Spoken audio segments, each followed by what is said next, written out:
Hey there, Danny here. Welcome to my ramblings. Little close. Tonight I want to talk to you about, allergies have been driving me nuts. Past couple days we got monsoons around us now, so.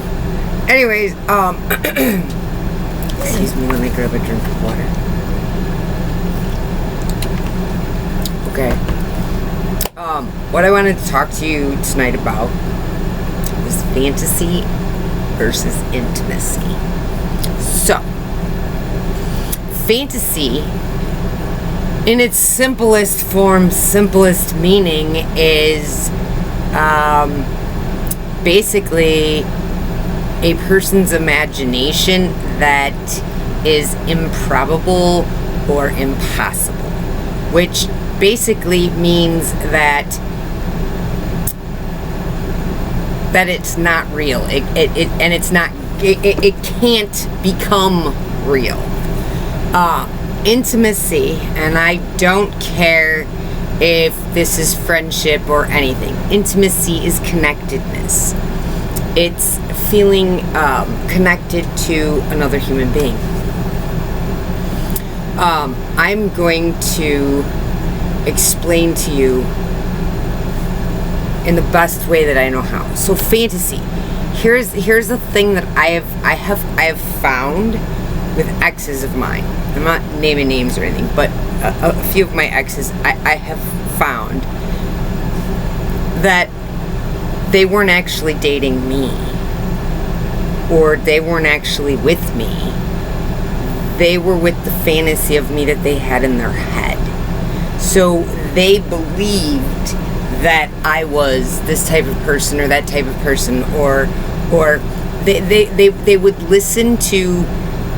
They didn't listen to everything that I would say. They would hear the pieces that they wanted that fit with their fantasy in their head. And I didn't, at the time, I didn't realize it. And so they weren't technically, they weren't really loving me. They were loving the fantasy of me. So I got screwed in those relationships. At the time, I didn't know it. I knew that there was something not right, but I didn't always understand why. And here's the thing. Here's the biggest thing that drives me nuts about people with fantasies about somebody else, and then they get into a relationship and they try to force that fantasy. That fantasy can never happen. And here's why it can never happen. Because the person that you're fantasizing about is not like your fantasy. So when you date somebody that you have fantasized that this is how our relationship would be, this is how wonderful it would be to be with this person, when you fantasize that, you're not having a relationship with the actual human being. You're having a relationship with the fantasy of who they are in your head. Here is the problem with that. They can't be in your head too.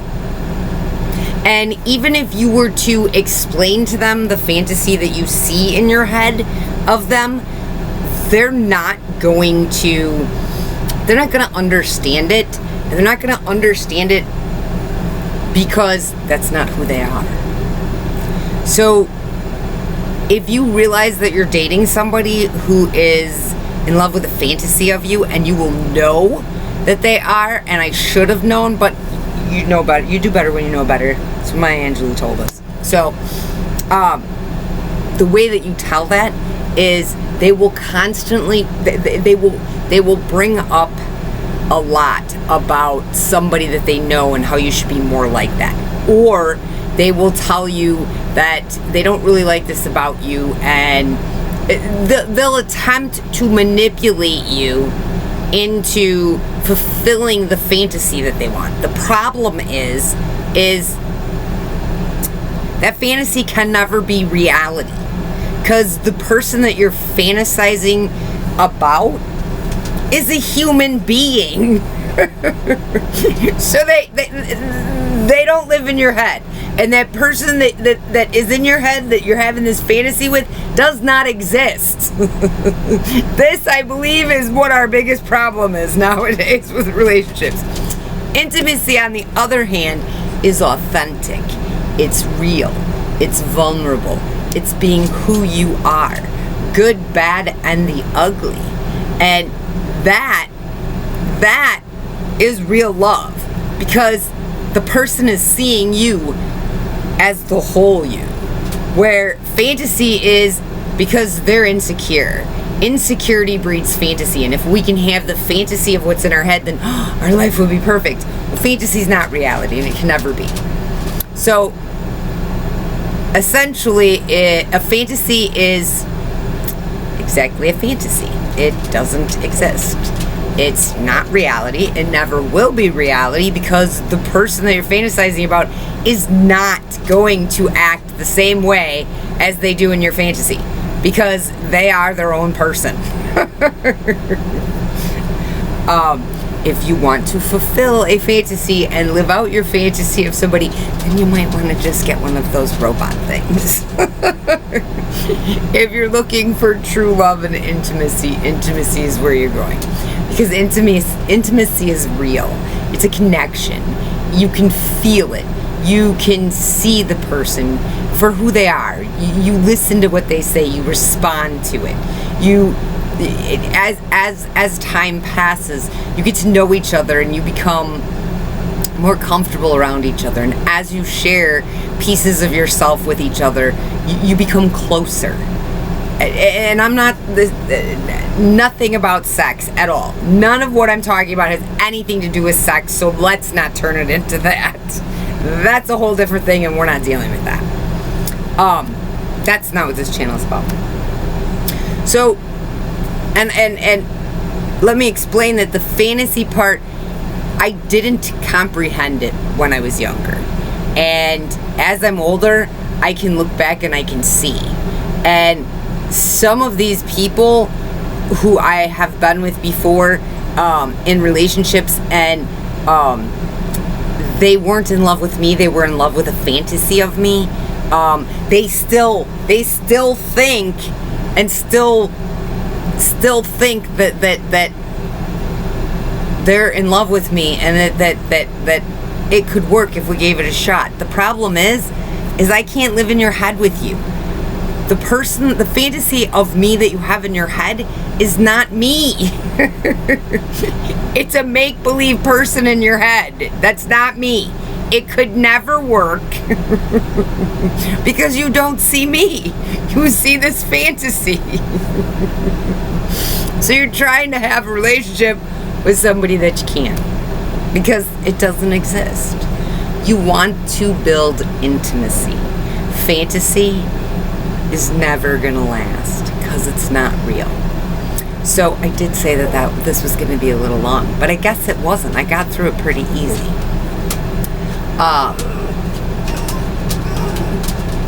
So I've been watching a lot of videos.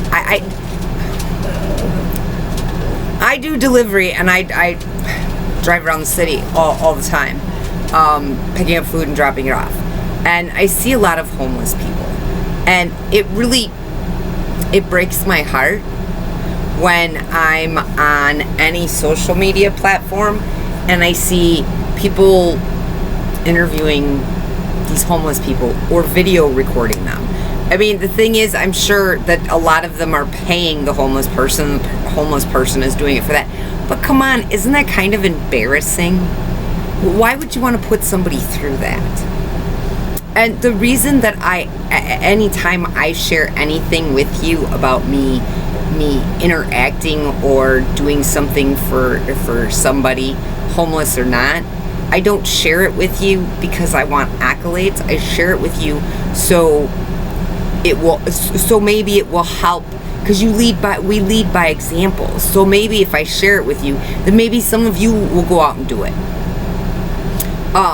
And the reason that I'm bringing this up is tonight, my first delivery was at a Raising Cane's here in the Phoenix area.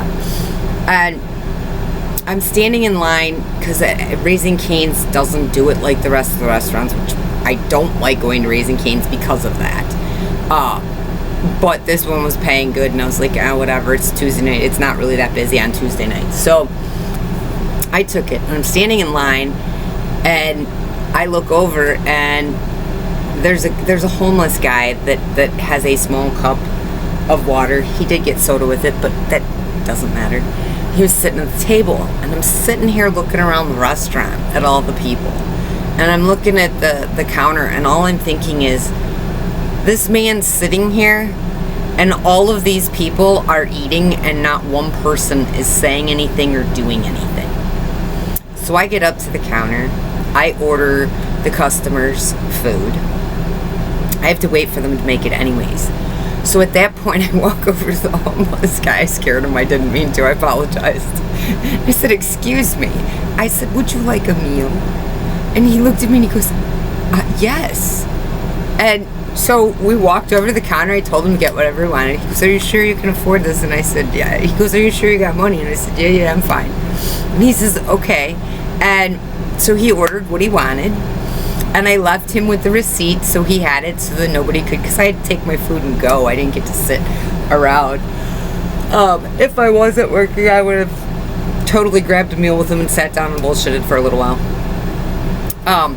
So I'm going to pick up my food, and he's sitting at the bench with his lemonade that he has, which he's just sipping away, and waiting for his order. And I walk over by him with my food and drinks from the order for the DoorDash.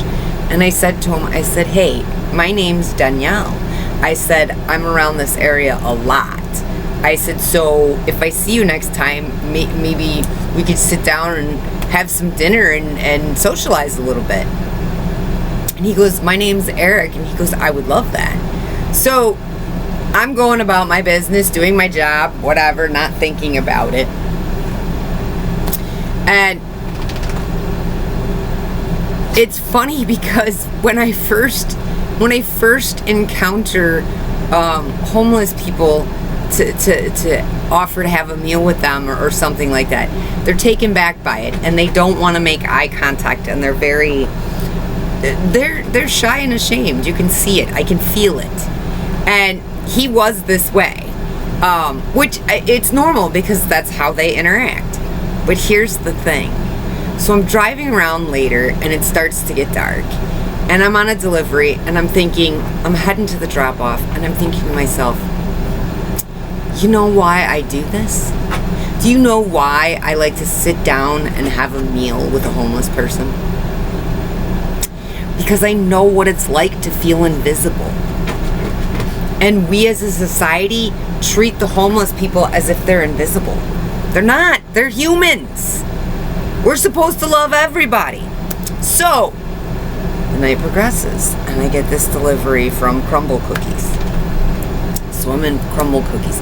I come walking out of Crumble Cookies. I have to cross to get over to the parking lot, and the vehicle's right there.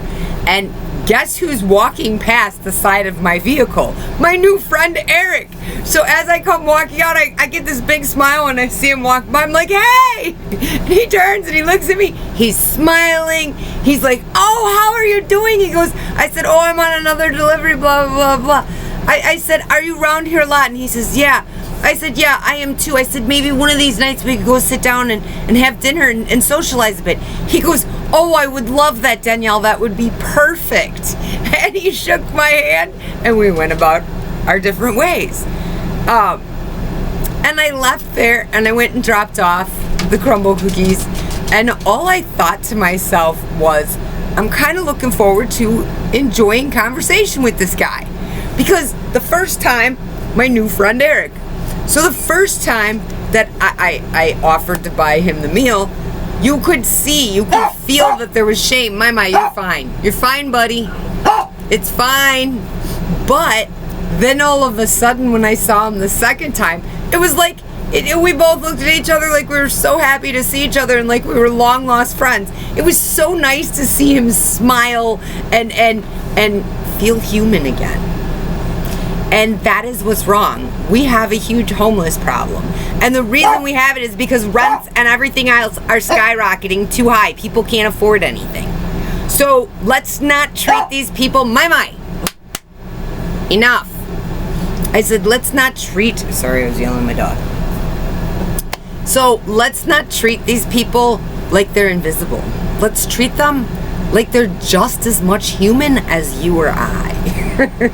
Besides, you might find some new information out. You might learn something new. You might make yourself a new friend that you didn't know you had.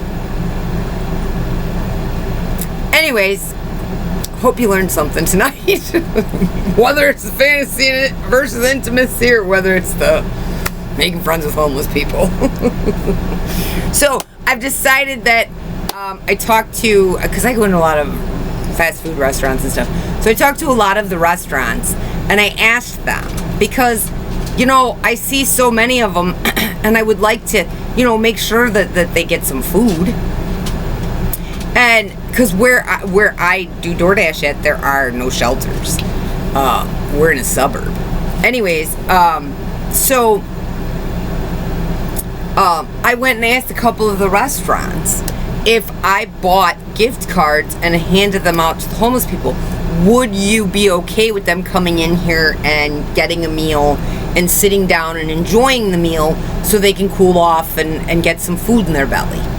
And every one of them said exactly the same thing. That's fine, they can come in here as long as they're not causing trouble or being disruptive. Yes, they are very much welcome in here. So, I've decided that I need to get some funds together so I can buy a bunch of freaking different restaurant gift cards and hand them out to the homeless people so they can have a meal. And then that way then, I know I did my part. I helped feed them at least a meal.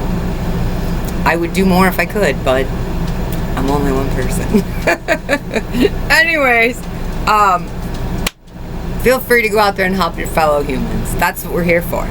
The more you help people, the more it helps you. You don't see it yet, but you will. Keep going with the videos here. You will. Anyways, guys, have a great night. I will be back in a day or two. Bye. Love you.